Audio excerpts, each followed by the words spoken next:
Hi, everybody. Welcome to week 6. So excited everybody's here. So our guest is here already, waiting to go. So I'm going to do my quick presentation. I'm going to share my screen so we can all see it, and then I'll do my presentation. Welcome the speaker, and I'm really excited. Right, let's see. Okay, I don't know why I started there, but start from the beginning. No, every week it's something with this thing. Okay, so I want to welcome everyone, whether you've been here or not. Welcome to Epidemics of Injustice. And this year's theme is co-disruptors and co-conspirators. So in the chat, please introduce yourself, names and pronouns if you'd like.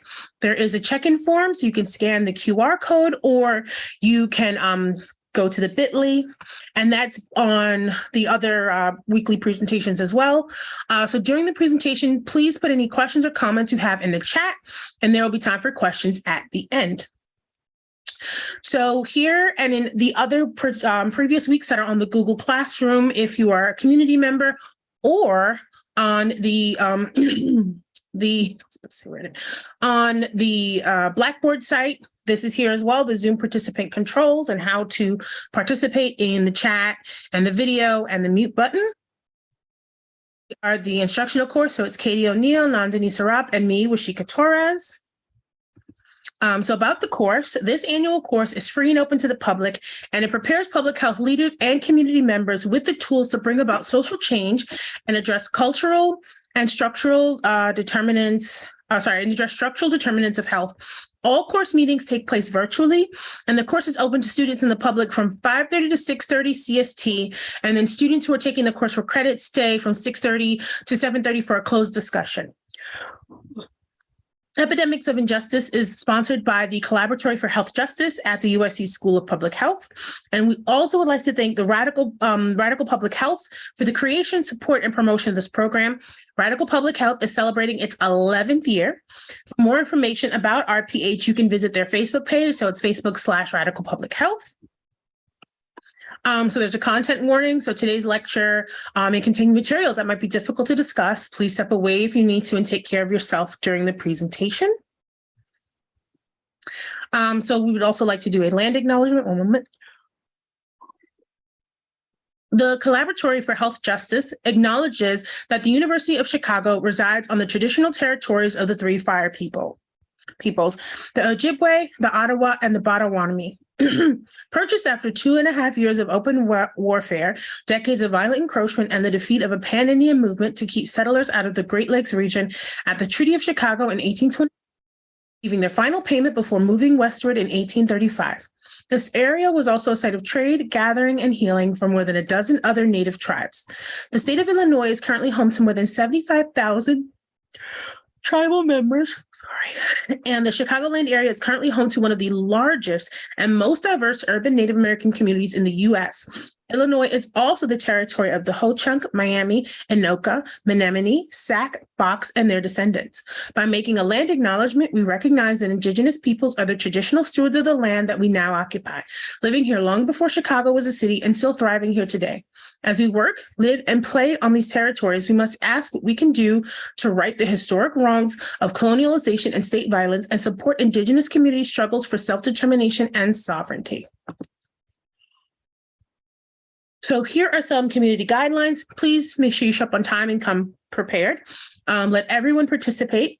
Listen with an open mind, have mutual respect and appreciation for one another, and please make sure you respect the privacy and personal information that is shared during class, whether it's during this time period or during the discussion group.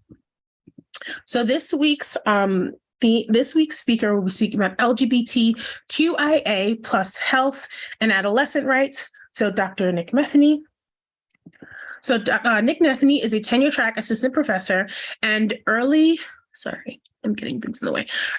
career nurse scientist whose work focuses on preventing and mitigating intimate partner violence, also known as IPV, in women and sexual and gender minorities globally. He obtained a PhD in nursing science from the University of Michigan in 2019 before completing a postdoc fellowship in population health at the St. Michael's Hospital, University of Toronto, funded by the Canadian Institutes of Health Research.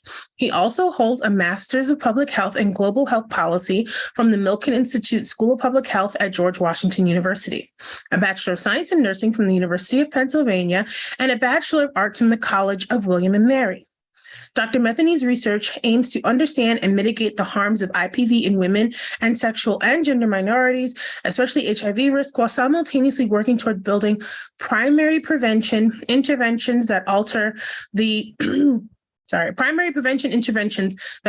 underlying structural forces that lead to IPV and other gendered forms of violence. Much of his work concentrates on multiply marginalized populations in South Florida and Southern Africa and has been funded by Canadian and U.S. federal agencies, including the National Institutes of Health.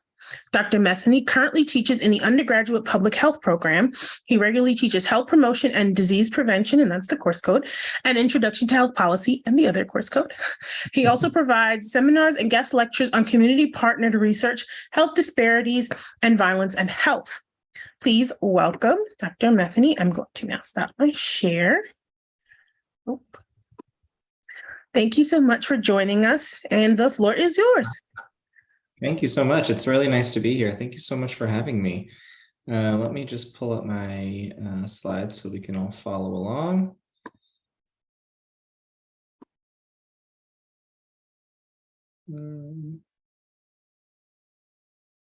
Should be able to do this by now, eh? All right, how's that? Good, and I'll keep the chat open, but in case I'm ignoring your question on accident. So thanks, Mashika. It's really nice to be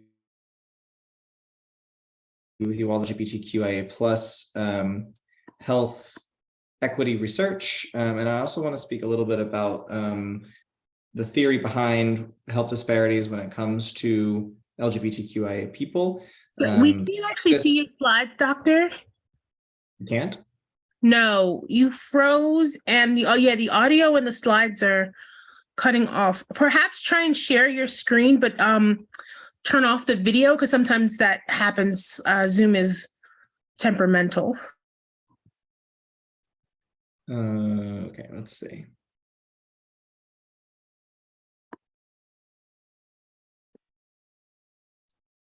Is that any better?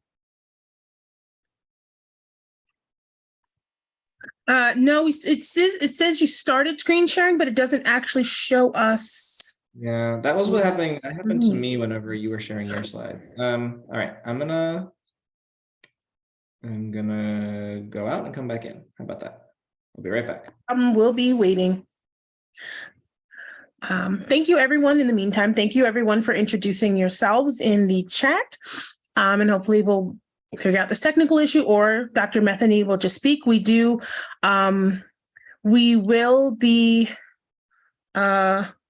will also be sharing the slides and information on the Blackboard page and the Google site in case we cannot access it. He is coming back to the room.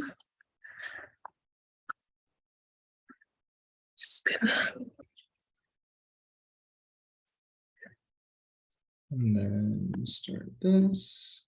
Okay. Is that any better? You can see Yes. them now, yes. Yes, we can see. Oh, good. Okay. Sorry about that. Thank you.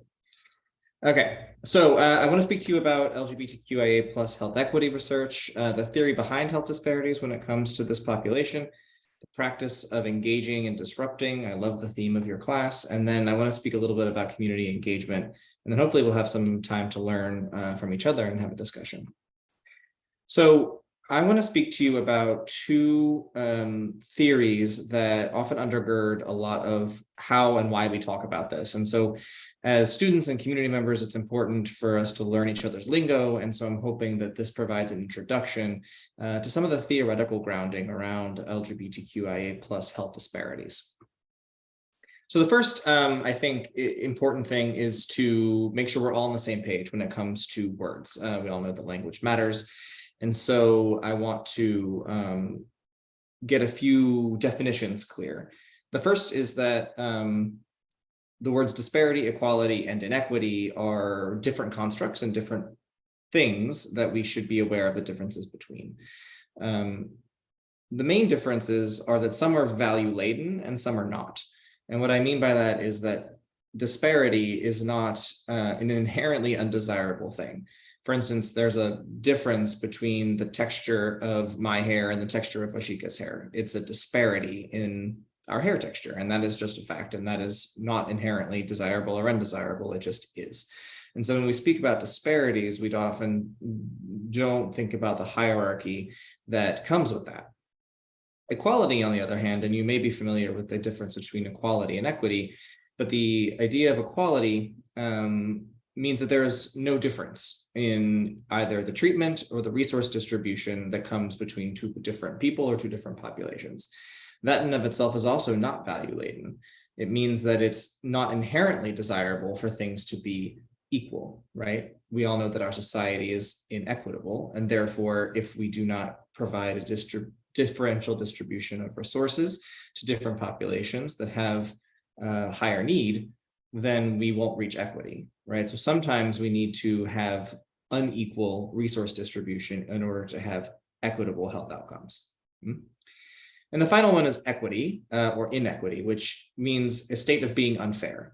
And when we talk about fairness, then we start getting into value-laden terms. And as public health professionals, we know that inequity is inherently undesirable. And so whenever we try to move from talking about disparities to equality to then equity, we try to understand what that means for us in our society at all levels, institutionally, subnationally, nationally, and then of course, globally as well. So I put this sentence down here: striving for health equity inherently means an elimination of inequalities, but sometimes we need unequal resource distribution in order to make that jump.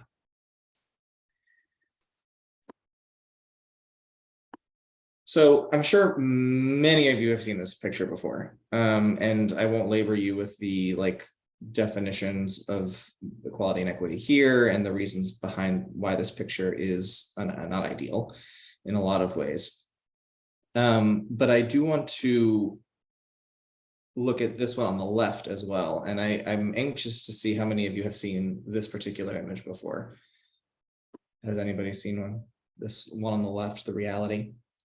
I think we all are familiar with the concept, right, of the idea that, and if you haven't seen it, that's great. I'm showing you something new. That's always nice. But the idea is that if we just start from a position of equality, then we're really missing half the story. It doesn't show us that our society is structured in a way that provides an excess amount of resources to many of the people who need them the least.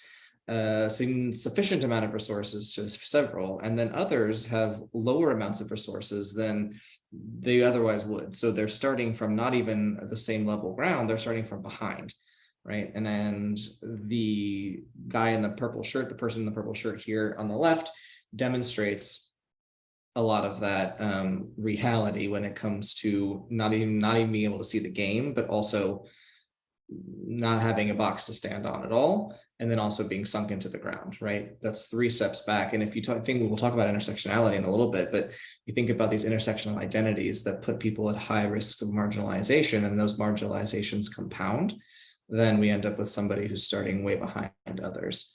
And when I mentioned the equality versus equity argument, this is what that would look like, right? If we have a completely equal distribution of resources, we can see how those who need more resources are still unable to fully access society. And if we think about society as this baseball game, then we can see that one box is clearly not enough for the person on the right.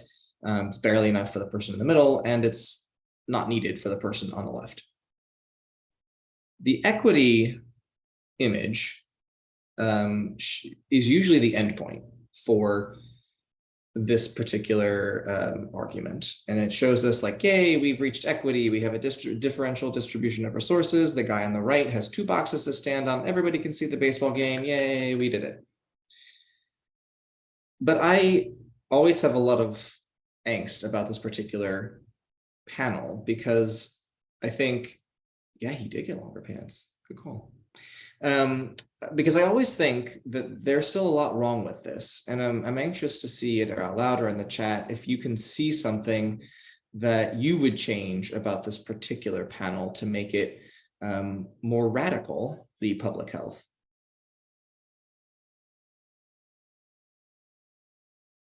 Any ideas? And bring down the fence. Yes, very Berlin Wall of you. I like it.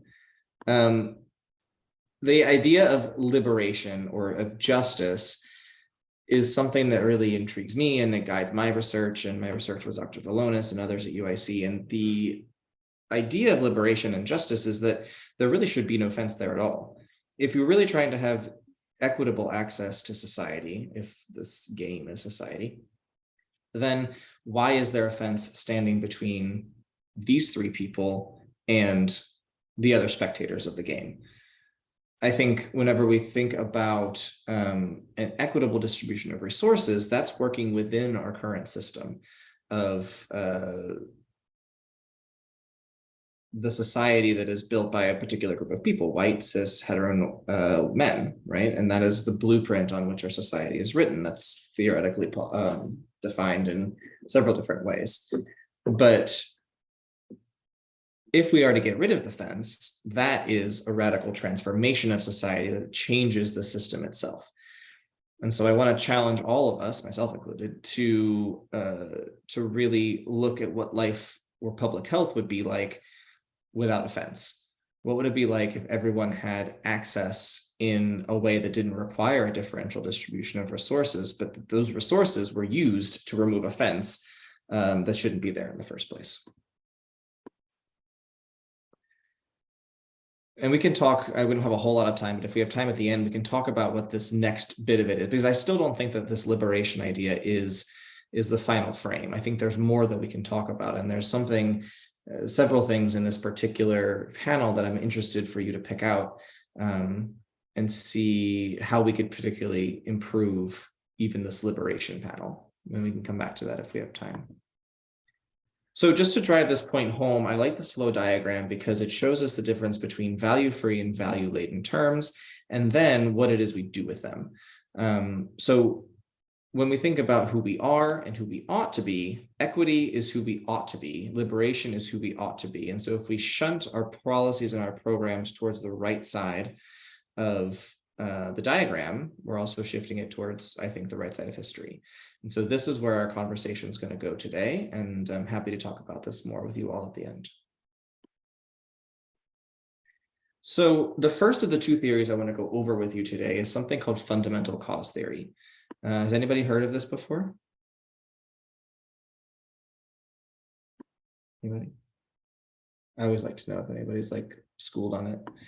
So the idea behind fundamental cause theory is that there are some social factors or circumstances that remain associated with health inequities over time, despite changes in diseases and risk factors and health systems and health interventions.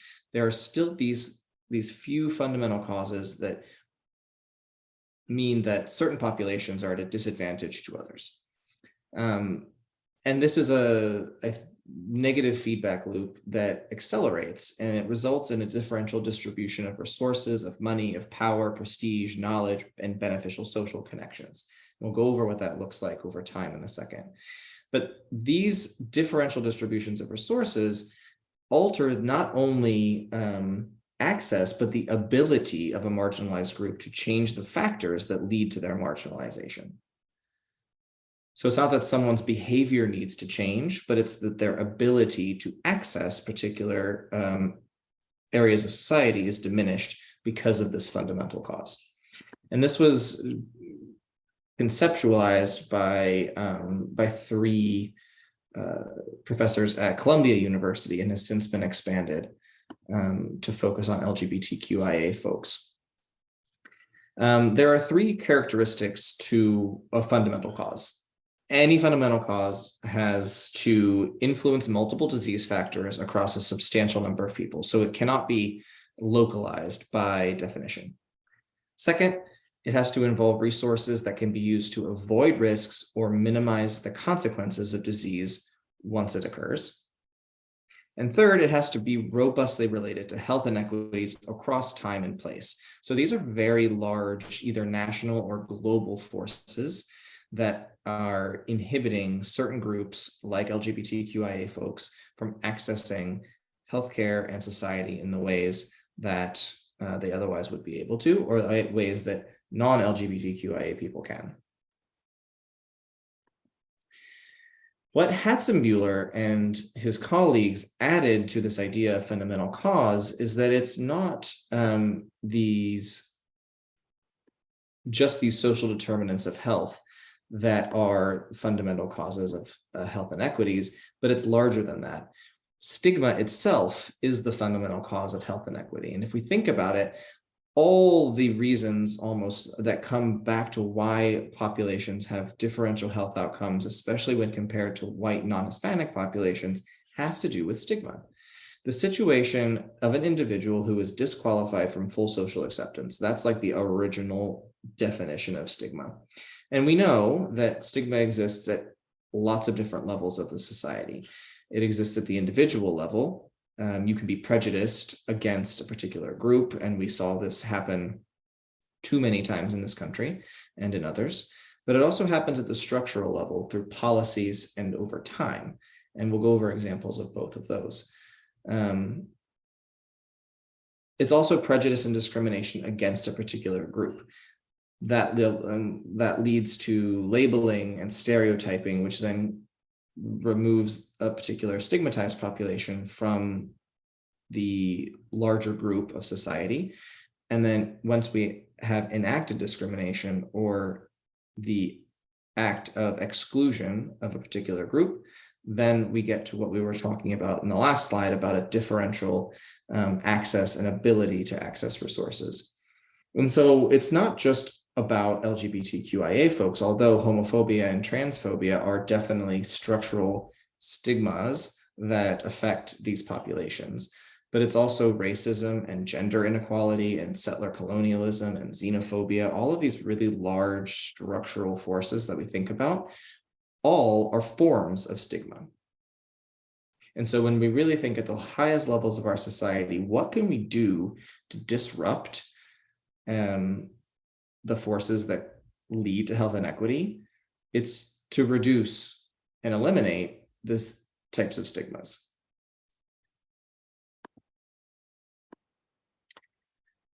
And mechanistically, we can look at exactly how these stigmas move to affect our individual health outcomes.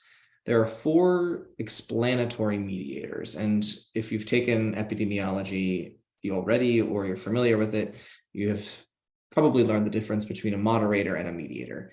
But a mediator means that these 4 things, stigma must pass through one or more of these 4 things in order to affect someone's health. Okay, so these 4 things are the leverage points for our interventions.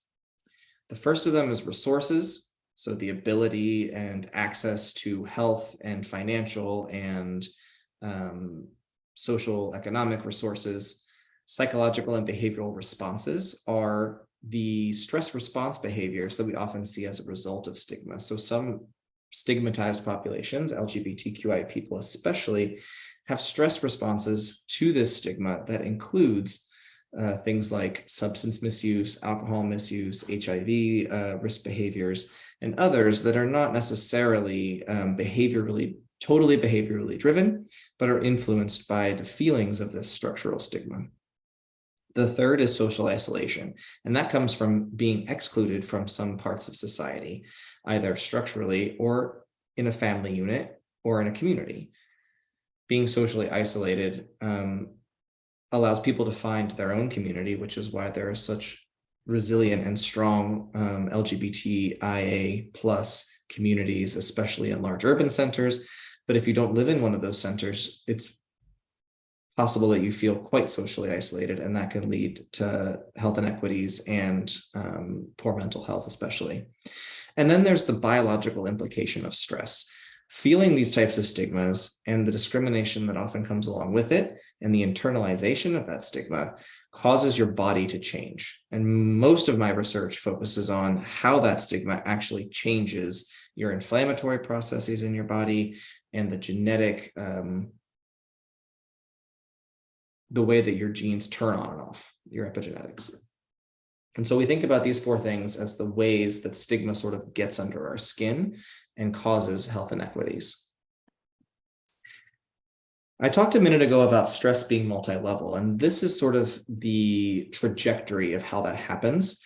We think about the dominant power structure as being cis, hetero, white, and male, right? That is the blueprint on which almost every settler colonial society is built.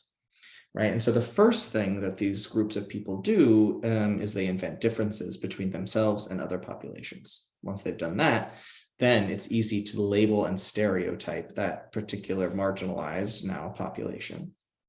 Once you do that, it's very easy to create policies that further divide them and create an us versus them mentality that then leads to a loss of status, privilege, and access.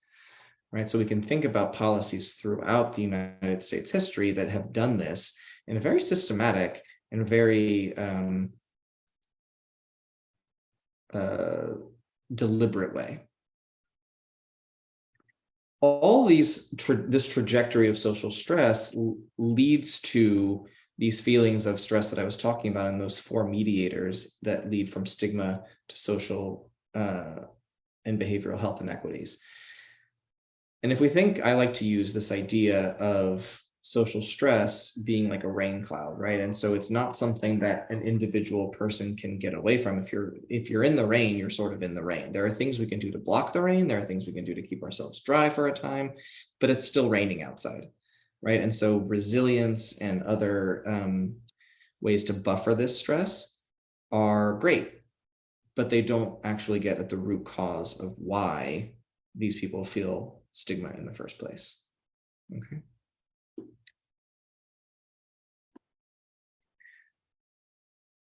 LGBTQI people and others who are stigmatized over time, right? And these reproductions of health inequities are designed to keep the stigmatized group, whether it's LGBTQIA people or others, down, in, and away. So whenever you think about health inequities, think about the words down, in, and away. Down, exploitation. In, forcing you into this society that was created around norms that do not reflect who you are. And away, segregating you away from the dominant power structure and dominant society. So programs and policies that fail to address these three things will only serve to reproduce the stigma in different ways across time. And that means that the people in power are going to find new ways to stigmatize us if one strategy becomes less effective. So for example, if you look at three different historical periods, stigma motivations are to keep people down, in, and away, right? And if we look at LGBTQIA people over a short amount of time, even since the 1950s, we look at the first instance of the lavender scare, which was in the 1950s. It was like an executive order that Eisenhower gave that said that every LGBT person in the United States government first had to out themselves to the government and to their families, and then they had to resign from their positions within the government and promise never to work for the US government again.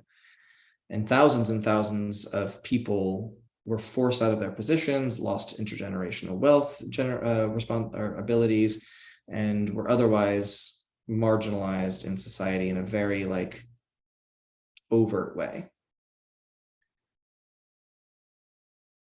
Social norms have changed such that something like the lavender scare would be difficult to imagine today. But just 15 years ago, we had a policy of don't ask, don't tell, wherein LGBT people within the military were forced not to out themselves, but to keep quiet about their identity, which can be just as harmful. Identity concealment, the science tells us, can be just as harmful as external discrimination. Right, so we've moved from this very overt lavender scare to don't ask, don't tell. And now we have more subversive ideas of parental rights. And I'm talking to you from Florida, so I'm quite aware of how this is being operationalized now, is that this is designed to further obfuscate LGBTI people from larger society, right? So over time, we see how this has become more subversive, but no less harmful. Similarly, we think about chattel slavery as the ultimate form of discrimination and stigma, right? And that formally ended in the United States in 1863-5, but still exists in some places around the world today. If you know your US history at all, you know then that after slavery was formally ended, we entered a 100-year period of Jim Crow.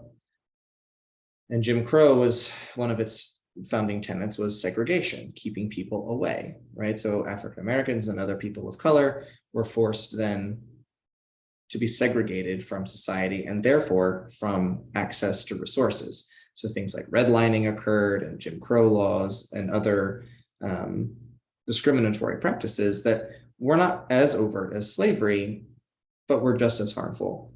And now, of course, we're seeing, as many of you are well aware, the idea of differential rates of incarceration among young Black men, especially, but also young Black women and other people of color. So we've moved again towards a more subversive form of inequity, a more subversive form of stigma, but one that is no less harmful because we have not tackled what the actual root cause of all this is, which is stigma. And if we look at this from an Indigenous perspective, we see Indigenous genocide during the, first 300 years of our history. After some time, we moved towards a policy of displacement, and we had things like the Trail of Tears and other historical moments that you may be aware of. Now, we're, and until recently, in a period of assimilation, where instead, just like as Don't Ask, Don't Tell, we're forcing Indigenous folks in the US to assimilate into this sort of pluralistic white society. So I wanted to just provide you with some examples of how this changes over time to make sure that we all keep our eyes open and understand that while some social norms may be changing and some day-to-day things may get better, we are really not changing the fundamental cause of our health inequities.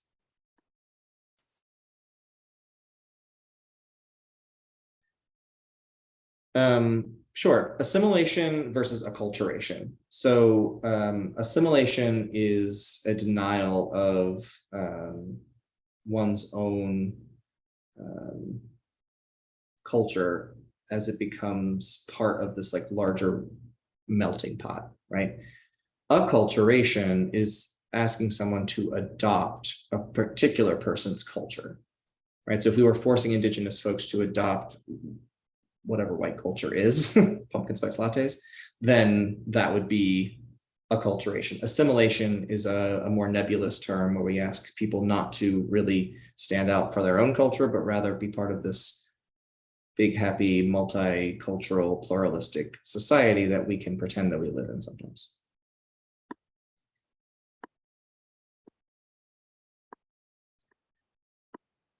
The last three were examples for women's rights that I think are quite important, but I'll leave this slide for later since we can move on. You may be familiar with the concept of intersectionality, and it really refers to the ways in which our experiences are different based on multiple aspects of our identity.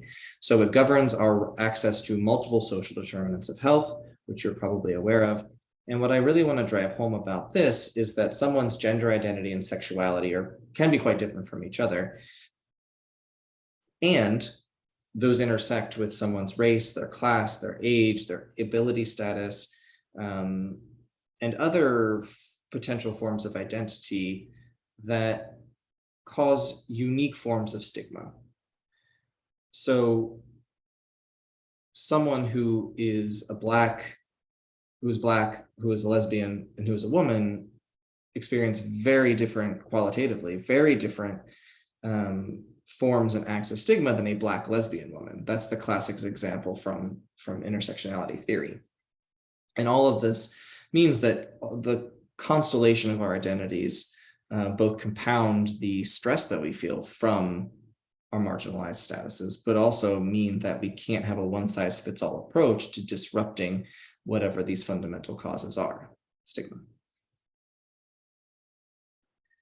So looking specifically now at LGBT plus discrimination and how this can affect health outcomes, I want to turn your attention to this map, which shows the ability for states to include LGBTQ content in their state curricula for schools. The green states are those that require it.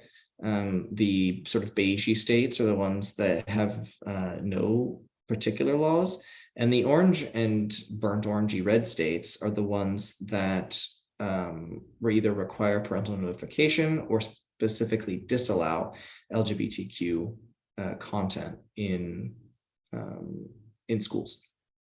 And so we're starting to see, as I mentioned, this move towards a more subversive form of stigma against LGBT folks.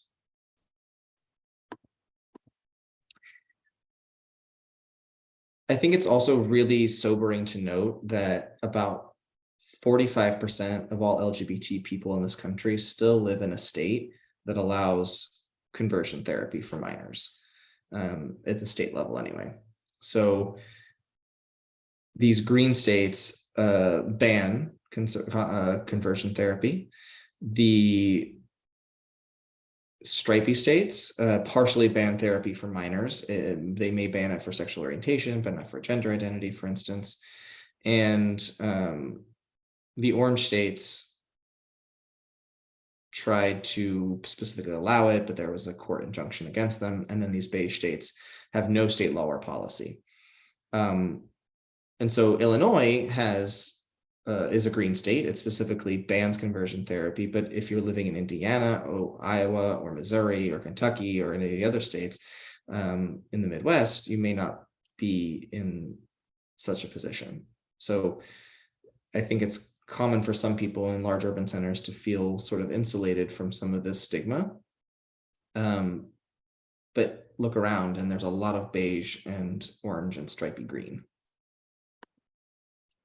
And this is only getting worse, right? Like I talked to you about Florida and in DeSantis, but also this is happening in Texas and Indiana right next door to you and in lots of other states. So it's really important for us to be activists on the front lines of these types of issues, so that we try to not only staunch these policies, but really look at how we can change the fundamental causes of health inequity. I'll move past a couple of these for time. But one thing that I wanted to bring to your attention when we talk about intersectionality is that Medicaid, which is our largest socialized health program for those of low income status and others, is sort of the safety net that we have in this country when it comes to healthcare. But it's very state-based, right? So some states, like Illinois, have expanded Medicaid from the ACA or Obamacare in order to allow more people who make a bit more money to still qualify for Medicaid, and for other populations who were not included in original Medicaid to be able to sign up. 17 states, Florida being one of them, has not expanded Medicaid and still has a very restrictive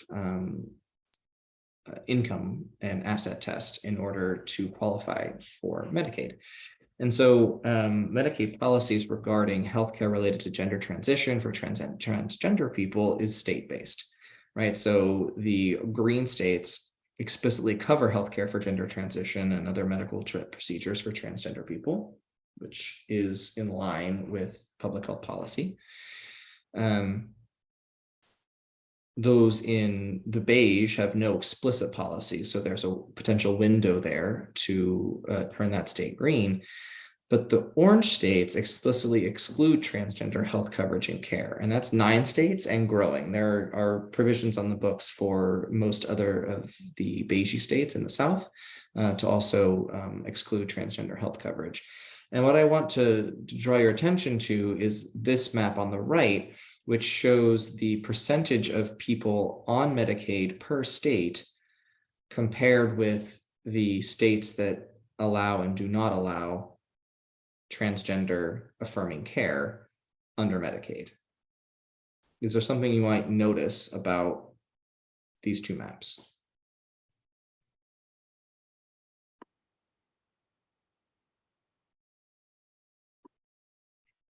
Any ideas?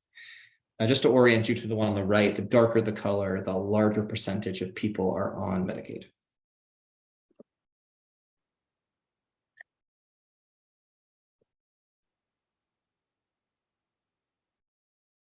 Okay. Oh, I see a bubble. Oh, Florida's orange because that's the one I clicked on. So it just is the example state. Candace is completely right. Some of the states with the ban on care for transgender people have the highest percentage of people on Medicaid. So who qualifies for Medicaid? Poor people, or people, with low socioeconomic resources. I don't think poor is a bad word, so I say it. The idea that the states who not only are the poorest, but also have the highest percentage of African Americans in our country are those that disallow some of these gender affirming procedures. So when we think about intersectionality, we think about it at the individual level when it comes to our own identities, right? Where you're from, who you are, how you identify, but also at a structural level. We think about states that have the highest percentage of African Americans in the country, the highest percentages of Medicaid participation in the country, and then the lowest ability to be able to take advantage of that Medicaid for oftentimes life-saving gender-affirming treatment.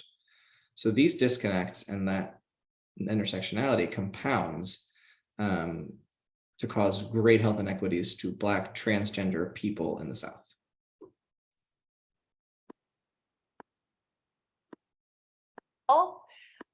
I'll just move quickly past that.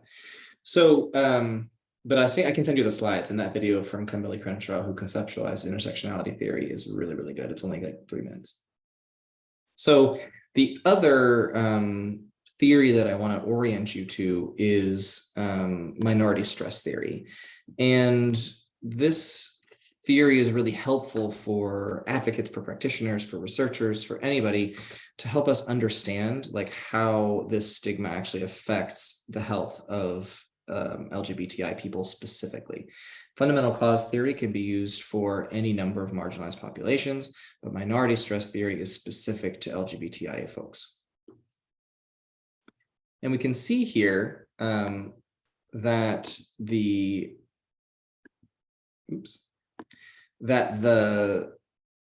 diagram, we read it left to right, and you can see that box A is all of the stuff that's outside of your minority status, like who you are outside of being LGBTIA. B is your LGBTIA status, and then C, D, and E are specific types of stressors that we feel as LGBTI people from living in a heterosexist society. And those can be grouped into 3 boxes: internalized, anticipated, and enacted. Internalized homonegativity is whenever we internalize society's negative attitudes about queer identity, and then that affects our own self-esteem, our own mental health, and our ability and oftentimes access to affirming health resources. Anticipated stigma is the belief that discrimination and prejudice will be directed at ourselves from others, even if it might not be. So if you are afraid to be open about your identity or your gender expression or your gender identity in public, that's a form of anticipated stigma, because you've been burned in the past and that still causes a stress response in your body. And then the most distal form of stigma is enacted discrimination. That's the kind of prejudice and stereotyping and hate crimes and things that people actually enact against a specific LGBTI person. All of that can lead to identity concealment, which is hiding your own identity through altering your actions, your speech, your dress, your mannerisms, anything like that, in order to pass or fit in to a heterosexist society, right? And all of these things have individually been shown to to lead to poor health outcomes for LGBTI people. These are just some of the things that minority stress can lead to, and has been shown in peer-reviewed studies to lead to these. It encompasses physical, psychological, and behavioral health outcomes. Some of these are probably you're familiar with, but others we're still finding out. And a lot of my research is helping to understand what minority stress leads to, so that we find the best ways to interrupt those pathways. But it's not all doom and gloom, because there are points of intervention here. And I've circled 3 potential ways that we can intervene to disrupt some of the pathways that lead from minority stress to health disparities. The first is to deal with some of the multi-level correlates outside of our minority status. Those things are like financial strain, housing stability, food security, other like getting services for your disability status, your mental health, things that are sort of outside of your minority status but still affect your health. That is one area of intervention. It doesn't get to the root cause of the issue, but it's still helpful.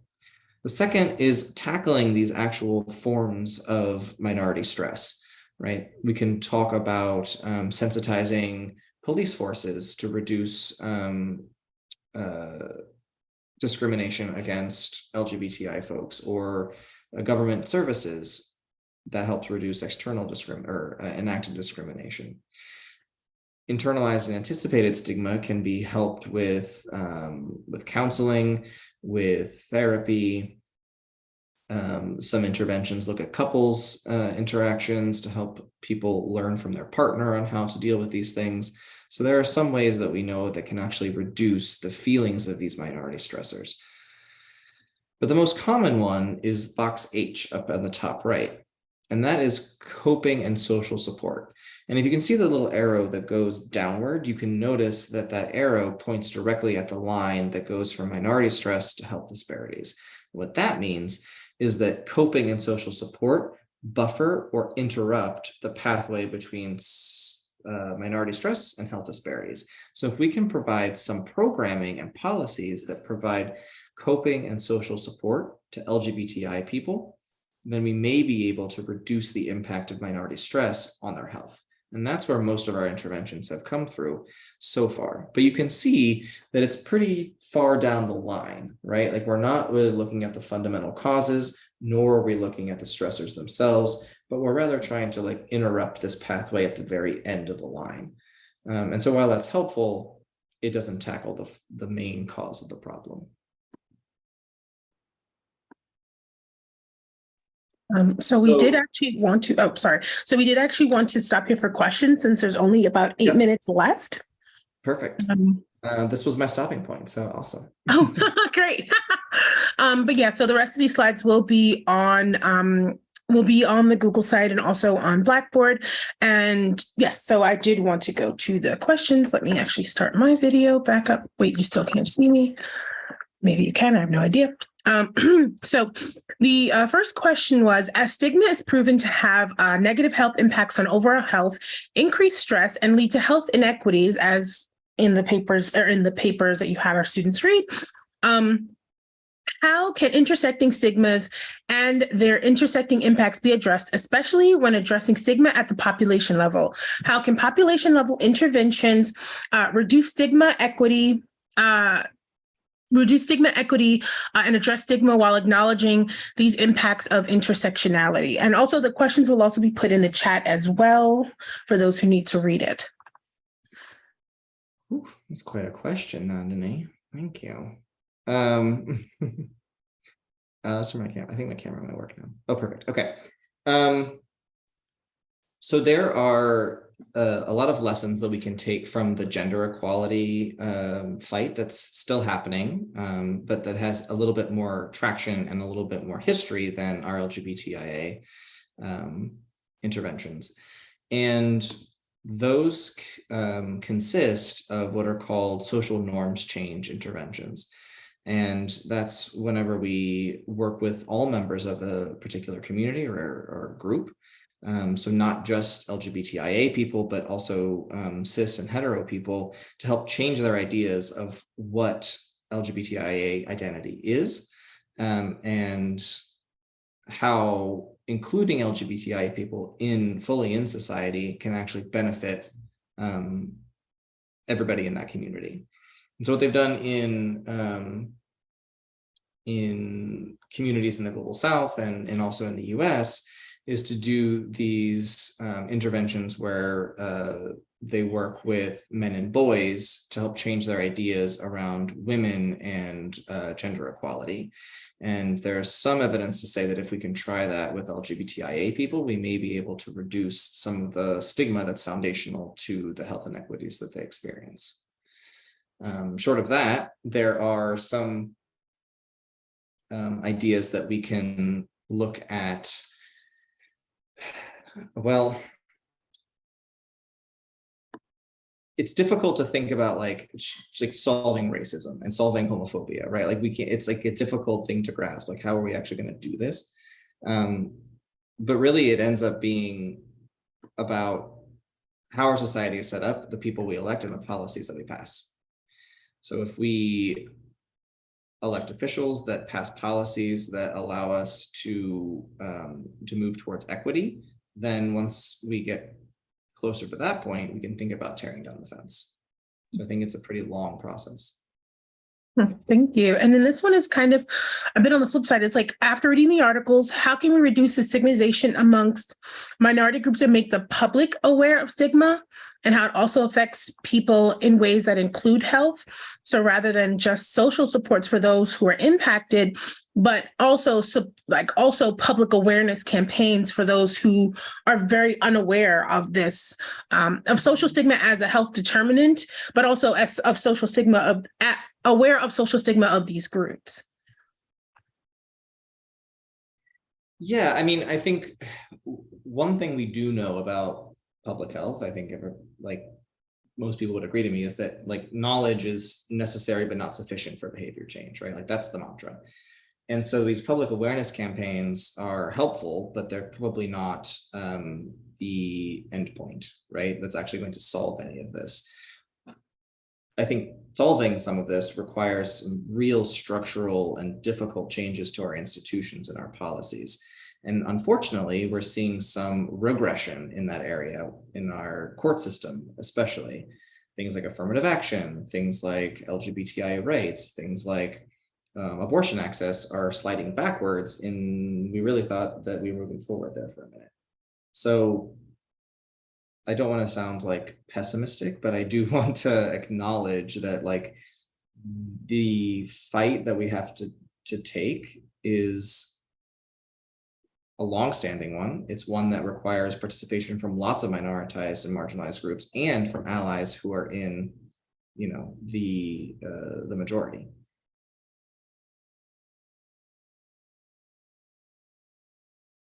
I was muted. That's interesting because there's a question right after that that is kind of in the same vein of what you're talking about as well, about progress. So it says, if the current policies and legislative, they were asking if the current policies and legislative environment for supporting mental health of LGBTQ plus populations are progressing, but if not, what are the current challenges that are endured in making a supportive and enabling legislative environment? In general, I guess we can assume there's a lot of progress that has been made, but is the stigma still a significant burden in terms of health inequities? So there's a really interesting paper by the guy who wrote the paper in 2003 that I sent you.